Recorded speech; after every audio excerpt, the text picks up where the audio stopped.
Assalamualaikum warahmatullahi wabarakatuh. Yang saya hormati Pak Yoga Prasetya sebagai guru Bahasa Indonesia kelas kami, yaitu kelas 8K, serta teman-teman yang senantiasa menonton video ini. Pertama-tama, marilah kita panjatkan puji dan syukur atas kehadirat Allah Subhanahu wa Ta'ala yang telah memberikan kita begitu banyak nikmat, baik yang kita sadari maupun yang tidak. Salawat serta salam senantiasa kita haturkan kepada junjungan kita Nabi Muhammad SAW beserta keluarga, sahabat, dan seluruh pengikutnya hingga akhir zaman. Hadirin yang berbahagia, hari ini saya ingin mengajak kita semua untuk merenungkan sebuah hal yang dapat dikatakan cukup sederhana, yaitu bersyukur. Bersyukur merupakan sesuatu yang seharusnya dimiliki oleh setiap manusia. Sayangnya, begitu banyak orang yang seringkali lupa untuk bersyukur.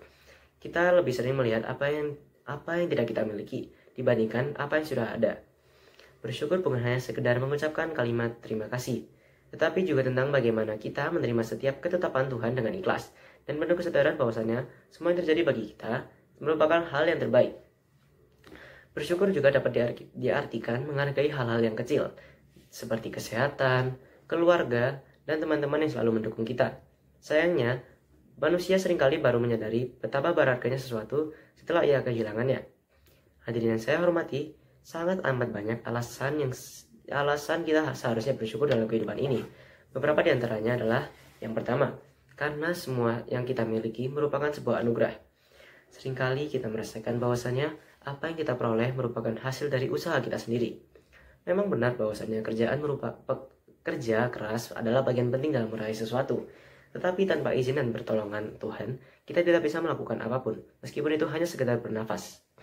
Nikmat kesehatan, keluarga yang menyayangi kita, teman yang mendukung, udara yang kita hirup, makanan yang kita santap setiap harinya, semua itu merupakan anugerah yang sangat luar biasa. Yang kedua, bersyukur dapat membawa ketenangan dan kebahagiaan.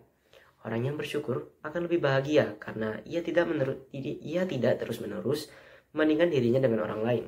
Sebaliknya, orang yang selalu merasa kurang akan selalu resah, gelisah, dan tidak pernah merasa puas.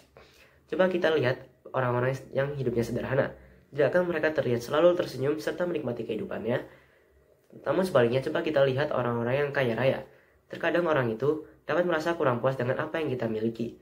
Tahukah apa yang merupakan perbedaan antara mereka berdua? Ya, benar. Itu merupakan rasa bersyukur.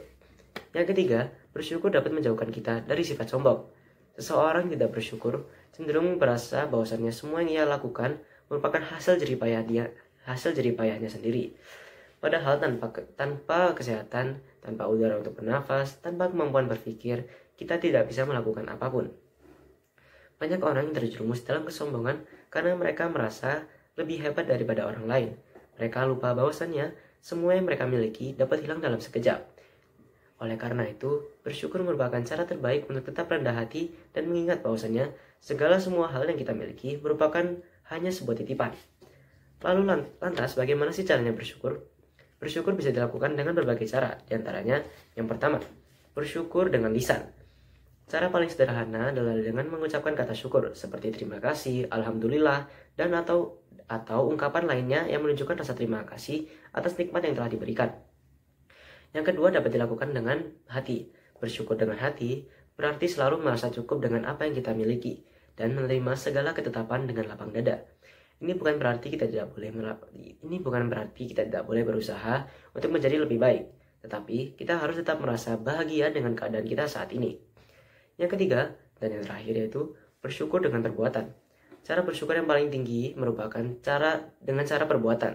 Jika kita diberi rezeki, maka kita bisa bersyukur dengan berbagikannya dengan orang lain. Jika diberi ilmu misalnya, maka kita bisa mengajarkannya kepada orang lain. Serta jika kita diberi kesehatan, maka gunakan waktu dengan kesehatan itu dengan baik. Bersyukur dengan perbuatan dapat disimpulkan berarti memanfaatkan setiap nikmat yang telah diberikan untuk melakukan hal-hal yang bermanfaat atau positif. Namun Pak Hardin yang terhormat, bersyukur memiliki beberapa tantangannya, seperti sifat manusia yang selalu merasa bahwasannya dirinya kurang gitu. Kita seringkali lebih fokus kepada apa yang belum kita dapat miliki daripada menghargai apa yang sudah ada. Yang kedua, yaitu godaan dunia yang membuat kita sering lupa.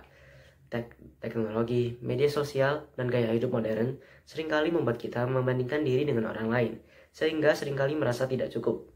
Yang ketiga, kesulitan dan ujian dalam hidup. Saat menghadapi cobaan, seringkali kita merasakan mengeluh dan merasa bahwa hidup ini sangatlah tidak adil. Padahal setiap ujian pasti memiliki hikmah yang dapat kita ambil. Oleh karena itu, kita harus melatih diri untuk selalu bersyukur dalam keadaan apapun. Jangan hanya bersyukur ketika mendapatkan sesuatu, tapi juga ketika menghadapi ujian. Karena di balik setiap kesulitan pasti ada hikmah yang berharga. Hadirin yang berbahagia, bersyukur adalah kunci ke dalam Hadirin berbahagia, bersyukur merupakan kunci kebahagiaan dalam hidup. Dengan bersyukur, kita dapat merasa lebih cukup, tenang, dan lebih menikmati hidup. Oleh karena itu, marilah kita mulai membiasakan diri untuk selalu bersyukur, baik dengan lisan, hati, maupun perbuatan. Jangan menunggu kita kaya untuk bersyukur. Jangan menunggu sukses untuk berterima kasih. Syukurilah apa yang kita miliki sekarang, karena bisa jadi itu adalah sesuatu yang diimpikan oleh orang lain. Sekian yang dapat saya paparkan pada pidato kali ini. Mohon maaf atas segala yang salah atau salah kata. Terima kasih telah mendengarkan. Wassalamualaikum warahmatullahi wabarakatuh.